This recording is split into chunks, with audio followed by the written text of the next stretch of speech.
Yeah.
ಹೌದು ಕಾಂತೆ. ಆ ಶಿವನಿಂದಲೇ ಪಾಶುಪತಾಸ್ತ್ರವನ್ನು ಗೆದ್ದು ಬಂದವನು ನನ್ನ ಅಣ್ಣನು. ಹೌದು ಪ್ರಿಯೆ. ಅಂದ ಬಳಿಕ ನಿನ್ನನ್ನು ತಿಳಿದು ಮಾತನಾಡುವನಿ. ಹೌದು ಕಾಂತೆ. ನಿನ್ನ ಮಿತ್ರನು ನನ್ನ ಅಣ್ಣನು. ಇಲ್ಲ ಸಲದ ಸಂಗತಿಯನ್ನು ಎನ್ನ ಮುಂದೆ ಹೇಳಬೇಡ ದೇವ ಮಹಾನ್ ಭಾವ. ಅದೇ ರಮಣಿ, ಹಾಗಾದರೆ ಇದು ಅಲ್ಲದೆ ಮತ್ತು ಹೇಳುವನು ಕೇಳು. ಚೆನ್ನಾಗಿ ಹೇಳು.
ಇದರಿಂದ ಅರ್ಜುನನ ಯುಕ್ತಿಗಿಂತಲೂ ಪ್ರಮೇಯ ಯುಕ್ತಿವಂತರೆಂದು ವ್ಯಕ್ತವಾಗಲಿಲ್ಲ. ಹಾಗೆ ರಮಣಿ, ಮುಕ್ಕಣ್ಣನ ಯುಕ್ತಿಯಿಂದ ಗೆದ್ದವನು ಒಬ್ಬ ಹೆಣ್ಣಿನಿಂದ ಸೋತು ಅವಮಾನಿತನಾಗಲು ಕಂಡಿಯ ರುಕ್ಮಿಣಿ ಎಂದ ಹೃದಯದ ರಾಣಿ. ನನ್ನ ಹೃದಯದ ರಾಜ. ಹೌದು ರಾಣಿ. ಶ್ರೀಹರೇ ಕಾಂತೆ. ಕಾಂತೆ ಏನು ಹೇಳಿದೆ ನೀನು? ಇದ್ದ ಮಾತನ್ನೇ ಹೇಳಿದೆ ಕಾಂತೆ. ನನ್ನಣ್ಣ ಒಂದು ಹೆಣ್ಣಿಗೆ ಸೋಲುವನೆ. ಹೌದು ಕಾಂತೆ. ಮೂರು ಲೋಕದ ವೀರಾದಿ ವೀರನು ನನ್ನಣ್ಣ ಪಾರ್ಥನು. ಹೌದು ಪ್ರಿಯೆ. ಹೌದಲ್ಲವೇ? ಹೌದು ಪ್ರಿಯೆ. ಗಾಂಧೀವಿ ನನ್ನಣ್ಣ ಪಾರ್ಥನು. ಹೌದು ಪ್ರಿಯೆ. ಹೌದಲ್ಲವೇ? ಹೌದು ಪ್ರಿಯೆ. ಅದೆಲ್ಲದಕ್ಕಿಂತ ಹೆಚ್ಚಾಗಿ ನಿನ್ನ ಮಿತ್ರನು ನನ್ನ ಅಣ್ಣನು. ಅದು ನಿಜ ಪ್ರಿಯೆ. ನಿಜ ಅಲ್ಲವೇ? ನಿಜ ಪ್ರಿಯೆ. ಅನ್ನಕ್ಕೆ ಒಂದು ಹೆಣ್ಣಿಗೆ ಸೋಲುವನೆಂದು ಹೇಳಿದರೆ ಈ ನಿನ್ನ ಮಾತನ್ನು ನಾನು ಸರ್ವತ ಒಪ್ಪಲಾರೆನು ಪ್ರಿಯ. ಇದೇನು ನೀನು ನನ್ನ ಅಣ್ಣನಿಗೆ ಮಾಡುತ್ತಿರುವ ಅನ್ಯಾಯ ಪ್ರಿಯೆ. ಹಾಗಾದರೆ ಇದು ಅಲ್ಲದೆ ಮತ್ತು ಹೇಳುವ ಕೇಳು. ಚೆನ್ನಾಗಿ ಹೇಳು.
ಏನಿಲ್ಲ ಪಾಂಡವರನ್ನು ಎಡೆಬಿಡದೆ ಕಾಯುವವನು ನೀನೇ ಅಲ್ಲವೇ? ಹೌದು ಸುಂದರಿ. ನೀನೇ ಈ ರೀತಿ ಅವರ ಮೇಲೆ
ಕೊರೆಯುವೆ ನಿನ್ನಯ ಕಣ್ಣಾಲನ್ನು ಕೊಡುವೆ ಅಭಯವ ನೀನು ಚಿಂತೆಯವ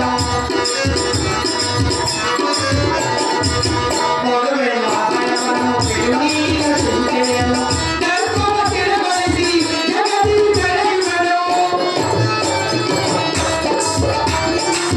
ಧರ್ಮವ ತಿರುಗೊಳಿಸಿ ಜಗದಿ ಬೆಳೆಯುವೆನು ಬಿಡು ನಿನ್ನ ಬಿಡು ಮಾಡಿದೆ ನೀನು ಕೊಡುವಂತೆ ಮಾಡುವೆನು ಬಿಡು ಮಾಡಿದೆ ನೀನು ಕೊಡುವಂತೆ ಮಾಡುವೆನು ಹಾಗೆ ರಮಣಿ ಆತುರ ಪಡಬೇಡ ನಿಮ್ಮ ಅಂಗೈಯನ್ನು ಕಾಪಾಡಲು ನಾನಿರುವೆನು ಅಲ್ಲದೆ ಈ ಸೃಷ್ಟಿಯು ಗರ್ಭಿಷ್ಠರಾದವರ ಗರ್ವವನ್ನು ಭಂಗಪಡಿಸಿ ಸನ್ಮಾರ್ಗ ವರ್ಧಕದಿಂದ ನಡೆಸಲು ನನ್ನ ಕರ್ತವ್ಯವಾಗಿದೆ ಹಾಗೆ ರಮಣಿ ಹೇಳು ಈಗ ಭಕ್ತೃವಾಹನದಿಂದ ಅರ್ಜುನನು ಮಾಡಿದ ಸಂಗತಿಯನ್ನು ತನ್ನ ತಾಯಿಯರಾದ ಉಲುಪಿ ಚಿತ್ರಾಂಗದಿಯರಿಗೆ ತಿಳಿಸಿದರು ಅದಕ್ಕೆ ಆ ಮಹಾ ಸಾತ್ವಿ ಮಣಿಯರು ಎಲ್ಲರನ್ನು ಸ್ತೋತ್ರ ಮಾಡಿ ಅದೇ ಭಕ್ತೃವಾಹನನಿಗೆ ಆಗ ಲೋಕದಿಂದ ಮನೆಯನ್ನು ತರಲು ಆಜ್ಞಾಪಿಸಿದರು. ಹಾಗೆ ರಮಣಿ ರಮಣ ನಮ್ಮ ಚಕ್ರದಿಂದಲೇ ಮಾಯವಾದ ಅರ್ಜುನನ ವೃಂದವನ್ನು ತರಿಸಿ ಅರ್ಜುನ ಪ್ರದ್ಯುಮ್ನ ಋಷಿಕೇತು ಮೊದಲಾದವರನ್ನು ಬದುಕಿಸಲು ಯತ್ನ ಮಾಡಬೇಕು ನೀನು ಸಮಾಧಾನವಾದ ಕಂಡಿಯ ರುಕ್ಮಿಣಿ ಪನ್ನಗವೇಳಿ ಶ್ರೀಹರಿ ಪ್ರಾರ್ಥನೆ ಹೇಗಾದರೂ ಮಾಡಿ ನನ್ನ ಅಣ್ಣನಿಗೆ ಪುನರ್ಜನ್ಮವನ್ನು ನೀಡಿ ಎಂದು ನಿನ್ನಲ್ಲಿ ಬೇಡಿಕೊಳ್ಳುವೆನು ಕಾಂತ ಗುಣವಂತ ರಮಣಿ ಇಂದು ಕಾಲವಿಳಂಬವಿಲ್ಲ ಬಬ್ರುವಾಹನನು ಅತಿ ಸಾಹಸದಿಂದ ಮನೆಯನ್ನು ತಂದಿರುವ ಹಾಗೆ ಪ್ರಿಯೆ ಪ್ರಿಯ ಅಷ್ಟರೊಳಗೆ ನಾನು ಅಲ್ಲಿಗೆ ಹೋಗಬೇಕು ಧರ್ಮರಾಜನನ್ನು ಶಾಂತಿಪಡಿಸಿ ಅರ್ಜುನನೊಂದಿಗೆ ಮಾವನಿಯಂತೆ ಜರುಗುವುದಾಗಿ ತಿಳಿಸಿ ಕುಂತಿ ಭೀಮಾದಿಗಳೊಂದಿಗೆ ಮಣಿಪುರಕ್ಕೆ ಹೊರಡಬೇಕು ಕಾಂತೆ ಪ್ರಿಯೆ ಮತ್ತೊಂದು ಹೇಳಿದರು ಯುಕ್ತಿ ಶಕ್ತಿಯಲ್ಲಿ ನಿಮ್ಮ ಅಣ್ಣೆಯನ್ನು ಬಂದಿದ್ದ ನಾನಲ್ಲದೆ ಇನ್ನು ಭಕ್ತಿಯೋ ಐವತ್ತುಜನಿಗಿಂತಲೂ ಅಧಿಕವಿಲ್ಲ ಆದ್ದರಿಂದ ಈಗ 8ನೇ ಅಶ್ವಮೇಧ ಯಾಗವನ್ನು ಕೈಗೊಂಡಿರುವ ಐವತ್ತುಜನಿಗೆ ನಾನು ಅರ್ಜುನನ ಕೊಟ್ಟು ಹೋಗಿ ಅವನ ನಿಶ್ಚಲ ಭಕ್ತಿಯನ್ನು ಪರೀಕ್ಷೆ ಮಾಡಿದರೆ ಅರ್ಜುನನಿಗಿಂತಲೂ ಐವತ್ತುಜನೇ ಭಕ್ತಿ ಭಕ್ತನೆಂದು ವ್ಯಕ್ತಪಡಿಸಿ ಅರ್ಜುನನಿಗಿಂತ ಗರ್ವವನ್ನು ಅಡಗಿಸಿ ಸದ್ಧರ್ಮ ವರ್ತಕದಿಂದ ನಡೆಸಲು ಸಂಸಿದ್ಧನಾಗಿದ್ದೇನೆ ರಮಣಿ ಇಂದು ನೀನು ನಿನ್ನ ಅಂತಃಪುರಕ್ಕೆ ತೆರಳು ನಾನು ಮಣಿಪುರಕ್ಕೆ ಹೊರಡುವೆ ಕಾಂತೆ ಗುಣವಂತೆ ಪಾಂಡ್ಯಕ್ಕೆ ಕೂಳಿ ಬಸವವರು ದುರ್ಯೋಧನ ಕುಮಾರ ನಿಮ್ಮ ಆಜ್ಞೆಯ ಪ್ರಕಾರ ಪುಂಡರೀಕನ ಹಿಂದೆ ಹೋಗಿ ಸಂಜೀವಿಕದ ಮಣಿಯನ್ನು ತಾತನಾದ ಆದಿಶೇಷನಿಂದ ಪಡೆದಿದ್ದನು. ಅರ್ಜುನ ಕಂದ ಪಡೆದ ಜನಕನನ್ನು ಮಾತನಾಡಿಸುವಾಗ ಒಡನೆ ಮಾಡಿದರೆ ನೋಡಿದಿರಾ ಸರಿಗಳಿಲ್ಲ. ಅಹೋ ಕುಮಾರ ಅಮ್ಮಯ್ಯ, ನೀನೀಗ ಪಾತಾಳ ಲೋಕಕ್ಕೆ ಹೋಗಿ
ಯಾತಕ್ಕೆಂದರೆ ನಿಮ್ಮ ತಂದೆಗೆ ತನ್ನ ಶಕ್ತಿಗಿಂತಲೂ ಅಧಿಕ ಶಕ್ತಿಯುಳ್ಳವರಿಲ್ಲೆಂದು ಬಂಧುರ ಮಾತ ಮನವರಿತನಾಗಿದ್ದರು.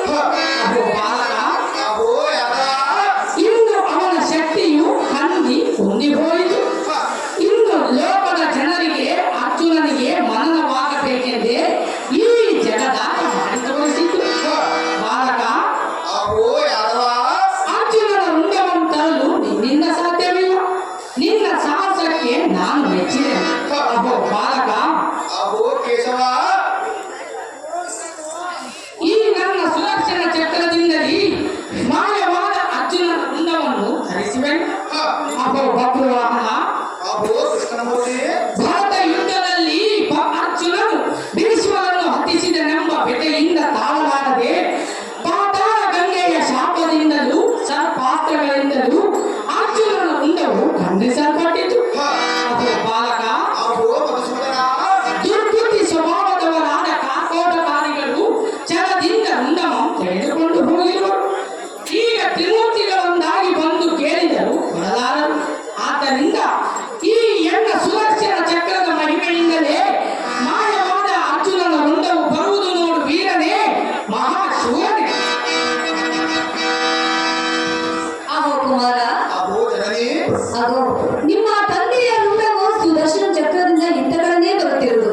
ತಂದೆಯ ಕುಮಾರ ವೀರನೇ ವೀರ. ಆಹಾ ಅಣ್ಣಯ್ಯ, ಅಹೋ ಸೋದರಿ, ನಿನ್ನ ಆಶೀರ್ವಾದ ಸದಾ ನಮ್ಮ ಮೇಲೆ. ಉಲೂಪಿ ದೀರ್ಘಾಯುಷ್ಯ ಮತ್ತು ಉಲೂಪಿ ಚಿತ್ರಾಣಿಯರೇ, ನೀವು ಸದಾ ಮುತ್ತೈದೆಯರಾಗಿರೆಂದು ಆಶೀರ್ವದಿಸಬೇಕು.